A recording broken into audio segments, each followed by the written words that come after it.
అందరికీ నమస్కారం. జూన్ 2వ తారీఖున యాక్చువల్గా తెలంగాణ ఆవిర్భావ దినోత్సవం అనేది జరుగుతుంది. దానికి సంబంధించి ఏర్పాట్లు అవి జరుగుతున్నాయి. ఆ సందర్భంగానే పవన్ కళ్యాణ్ గారు వాళ్ళ జనసేన పార్టీకి సంబంధించి ఇక్కడ ఒక మీటింగ్ పెట్టుకుంటారు తెలంగాణలో. అదేంటంటే తెలంగాణ నవనిర్మాణ సంకల్ప సభ.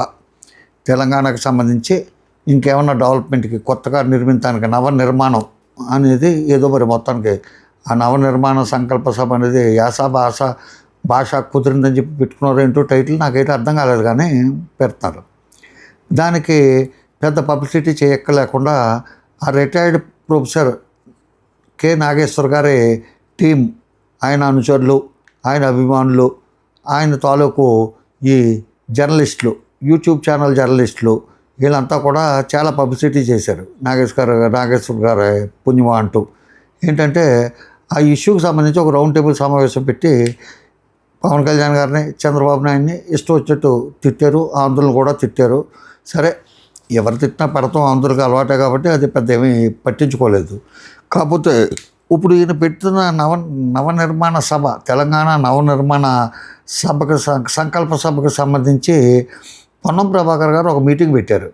మీటింగ్ పెట్టి ముందు ఇతను నువ్వు మాకు సమాధానం చెప్పు, నువ్వు ఈయన ఏమంటాడంటే ఏ డ్రెస్ ఆంధ్రప్రదేశ్ ఈయన పైసలు ఇస్తే ఎలాంటి పనులైనా చేస్తాడు, ఏ డ్రెస్ అంటే ఆ డ్రెస్ వేసుకుని ఎగురుతాడు అని చెప్పి, అతడు ప్యాకేజ్ ఇస్తే పాకిస్తాన్తో కూడా పొత్తు పెట్టుకుంటాడు అన్న విధంగా పొన్నం ప్రభాకర్ గారు మాట్లాడారు. అదే సందర్భంలో ఈయన తెలంగాణ విభజన జరిగినప్పుడు 11 రోజులు అన్నం మానేశానని చెప్పి అన్నాడు కదా, దానికోసం బహిరంగంగా క్షమాపణ చెప్పి అప్పుడు సంకల్ప సభ పెట్టుకోండి, అంతేగాని లేకపోతే ఈ లోపల మీరు పెడితే మేము ఆక్షేపిస్తాం. ఆ పదం బాగుంది ఎందుకో, నవనిర్మాణ సంకల్ప సభ అనేది పెట్టుకోండి కానీ ఎవరైనా పెట్టుకోవచ్చు అన్న మాట కూడా ఆయన అన్నాడు. కాకపోతే మీరు తెలంగాణ గురించి మీరు నీచాతిరీతంగా చాలా మాటలు మాట్లాడారు కాబట్టి అట్లకి బహిరంగంగా క్షమాపణ చెప్పి మీ నవనిర్మాణ సంకల్ప సభ పెట్టుకోండి, లేకపోతే ఆక్షేపిస్తా ఉన్నాడు. అడ్డుకుంటామని అటువంటి మాటలైతే నేను ప్రయోగించలేదు, ఆక్షేపిస్తా ఉన్నాడు. ఎందుకంటే తెలంగాణలో కొంతమంది తెలంగాణ పౌర సమాజం కానీ ఈ నాగేశ్వర్ గారి విషయంలో చాలా అసలు ఏమీ స్పందించలేదు. చాలా డిగ్నిఫైడ్గా ఉన్నారు తెలంగాణ ప్రజలు కానీ, పౌర సమాజం కానీ, విజ్ఞానవంతులు కానీ అందరూ కూడా, చిన్న వ్యక్తి నుంచి పెద్ద వరకు ఏదో ఒక 10 మంది 20 మందే స్పందించారు. ఎందుకంటే వాళ్ళు కూడా వాళ్ళ జీవనాధారం కూడా చూసుకోవాలి కదా, వాళ్ళ స్ట్రగుల్ ఫర్ ఎగ్జిస్టెన్స్, వాళ్ళ మనుగడ కోసం వాళ్ళు పోరాడే ప్రయత్నంలో ఒక్కొక్కరు ఒక్కో దానికి స్పందిస్తారు.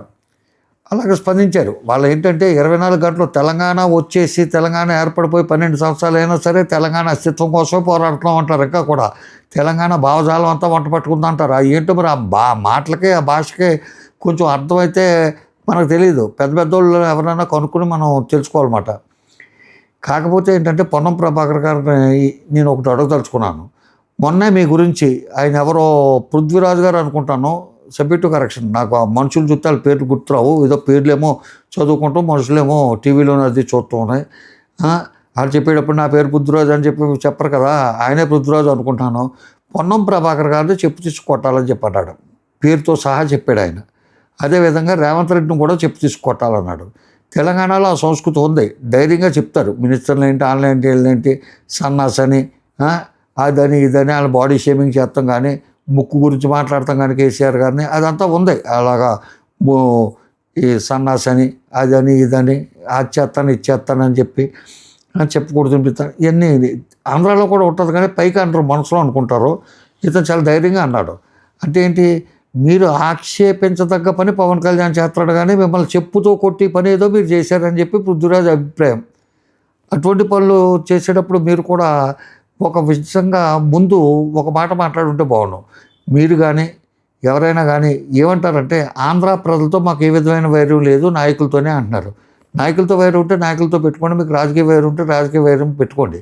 కాకపోతే మీ ఎమ్మెల్యేలో కొంతమంది ఆంధ్రులందరినీ జుట్టు పట్టుకుని ఇచ్చుకుని అవతలకి గెంటేస్తాం, లేకపోతే మేమేమో ఆంధ్ర నుంచి గోబ్యాక్ ఆంధ్ర అంటే మీరు ఆగలరా, ఇటువంటి ఛాలెంజింగ్ మాటలు ఇవి మాట్లాడుతున్నారు. కాబట్టి తప్పనిసరి పరిస్థితులు అయ్యి నేను కూడా ఒక మాట అంటాను సార్, ఇంత ముసుగులో గుడ్లట మీరు ప్రెస్ మీట్ పెట్టి తిట్ట, ఆంధ్ర వాళ్ళు ప్రెస్ మీట్ పెట్టి తిట్ట, మీరు ఇక్కడ బాగానే ఉంటారు. మినిస్టర్లు, ఈ షోకాల్లో గుంపు జర్నలిస్టులు, ప్రొఫెసర్ నాగేశ్వరరావు, అదే రిటైర్డ్ ప్రొఫెసర్ నాగేశ్వరరావు, మీరు బాగానే ఉంటారు. ఇక్కడ వచ్చి పొట్టకూటు కోసం వచ్చి చిన్న చిన్న పనులు, వాచ్మెన్ కింద ఇస్త్రీ బళ్ళు వేసుకుని, లేకపోతే టిఫిన్లు అమ్ముకొని, కూరగాయలు అమ్ముకొని, లేకపోతే ఈ కర్రీ పాయింట్లు పెట్టుకొని బతుకుతుని, లేకపోతే ఒక వృత్తి కానీ, వ్యాపారం కానీ, ఉద్యోగం కానీ చేసుకుని ఏదో అపార్ట్మెంట్ కొనుక్కుని జీవనం సాగించి ప్రశాంతమైన జీవనం సాగించున్న ఆంధ్ర ప్రాంత ప్రజల్ని మనశ్శాంతి లేకుండా చేస్తారు. కాబట్టి ఈ ముసుగులో గుడ్లాట, ఈ డొంక తిరుగుడు వ్యవహారాలు ఏం వద్దు. అతను రెచ్చగొట్టి బాబతో మనిషి రోడ్డు ఎక్కువ కూర్చుంటాడు, లేకపోతే కారు టాప్ ఎక్కువ కూర్చుంటాడు పవన్ కళ్యాణ్. అతను శుద్ధపోసం అని చెప్పి నేను అట్లా మీ గుంపు మేస్తులు, గుంపు జర్నలిస్టులు, ప్రొఫెసర్ నాగేశ్వరరావు ఆ సందర్భం ప్రలాపన పేల్తాడు ఆయన అప్పుడప్పుడుని. చూసినట్టు చేసినట్టు మహామేధావని, నేను అన్ని చదువుకున్నాను, అసలు ట్రైనింగ్ ఇచ్చాను, చెప్పిన చదువు చెప్తూ ఉంటాడు కదా ఆయన.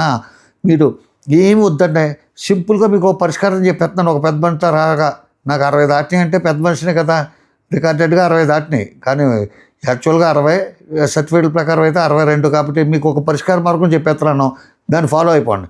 మీరు దమ్ముంటే తెలంగాణ బిడ్డలో తెలంగాణ పౌరుషం, తెలంగాణ వాదం, తెలంగాణ అస్తిత్వం, తెలంగాణ భావజాలం వ్యక్తం చేస్తున్న వ్యక్తులు పవన్ కళ్యాణ్ తప్పు చేశాడని చెప్పి భావిస్తే, పవన్ కళ్యాణ్ రేపు తలపెట్టిన తెలంగాణ నవనిర్మాణ సంకల్ప సభనే జరగకుండా చూడండి. ఆ పవన్ కళ్యాణ్ అని అలా కాల్ పెట్టవకండి. ఆ సంకల్ప సభ ఏ ఊర్లో పెట్టినా, ఎక్కడ పెడతాడో సభ అంటే మైదానంలో పెట్టినా, లేకపోతే ఇండోర్ స్టేడియంలో పెట్టినా, ఫంక్షన్ హాల్లో పెట్టినా, ఆ సభ దగ్గరికి వెళ్ళి నానా బీభత్సం సృష్టించేసి ఆ సంకల్ప సభను నాశనం చేశాడు. అప్పుడు ఆంధ్రప్రదేశ్ ముఖ్యమంత్రి ఏంటి, ఆంధ్రప్రదేశ్ మంత్రులు ఏంటి, ఆంధ్రప్రదేశ్ ప్రజలేంటి, తెలంగాణ ముఖ్యమంత్రి ఏంటి, తెలంగాణ మంత్రులు ఏంటి, తెలంగాణ ప్రజలు ఏంటి అనేది తేలిపోద్ది. ఎవరి సత్వం ఏంటనేది పోతే ఆ కూటమి గవర్నమెంట్ తలుచుకుంది అనుకోండి, ఏమవుతుంది, హైదరాబాద్ యూటీ అయిపోద్ది, యూనియన్ టెరిటరీ అయిపోద్ది, కేంద్రపాలిత ప్రాంతం అయిపోద్ది. అప్పుడు తెలంగాణ ప్రజలంతా కూడా జేజేలు పలుకుతారు మీకు. ఎందుకు? పెట్రోల్, డీజిల్ ధరలు తగ్గుతాయి, కాలు రేట్లు తగ్గుతాయి, మందు రేట్లు తగ్గుతాయి, నిత్యావసర వస్తువు మెయిన్ తెలంగాణలో ఉన్న ప్రజలందరికీ కూడా, ఆంధ్ర వాళ్ళకి, తెలంగాణ వాళ్ళందరికీ కూడా ఈరోజు ప్రతి వ్యక్తికి, చిన్నపిల్లడికి కూడా నిత్యావసర వస్తువు అయిపోయింది మందు. ఆ రేట్లు తగ్గుతాయి. కరివేపాకు, కొత్తిమీరతో సహా రేట్లు తగ్గుతాయి. ఎందుకు? ట్రావెలింగ్ తగ్గుద్ది కదా, ట్రావెలింగ్ ఛార్జెస్ తగ్గుతాయి కదా, పెట్రోల్ డీజిల్ ధరలు తగ్గితే చాలా హ్యాపీగా బతకొచ్చండి. 199 మంది తెలంగాణ ప్రజలు హైదరాబాద్ యూటీ అవుతుంది అంటే ప్రస్తుతం ఉన్న రేట్లకి, ప్రస్తుతం ఉన్న ఆర్థిక పరిస్థితులకి ప్రతి ఓడు హర్షిస్తారు. కాబట్టి మీరు కానీ తెలంగాణ సభ ఆపేయండి. ఆ పవన్ కళ్యాణ్ మళ్ళీ వెళ్ళి మోడీ గారు కాళ్ళు చేతిలో పట్టుకుని, గడ్డం పట్టుకుని బతికినాడు బామాలి. ఈ పవన్ కళ్యాణ్, చంద్రబాబు నాయుడు వెళ్ళి హైదరాబాద్ యూనియన్ టెరిటరీ చేయించేస్తారో అప్పుడు మనం అంతా సుఖవంతంగా సుఖమైన జీవితం గడపచ్చు అని చెప్పి కోరుకుంటూ, మీరు ఈ రెచ్చగొట్టి మాటలు, ఈ పేపర్ వాళ్ళు మీరు ఒకటి చెప్తారు, పేపర్ వాళ్ళు ఒకటి రాస్తారు, మీరు ఒకటి అంటే అటు 2 రాస్తారు, ఇవన్నీ ఎందుకంటే ఇప్పుడు నాపేండి, ఎవరి దమ్మేంటో తెలిసిపోద్ది కదా. అంతసేపు పిసకూడదండి. 15 రోజులు 20 రోజులు పిసుకుతాము, మాట అంటాం, వాడు మాట అంటే మనం మాట అంటాం, అలాగ ఉండకూడదు. తేలిపోలే ఒకే దెబ్బ. 2వ తారీఖు ఇంకంత 24 గంటలు లేదు, తెలిచేయండి, వదిలిపోద్ది. గెలిచినోడు విజయమో వీరస్వర్గమో. నమస్తే రామాంధ్రరావు.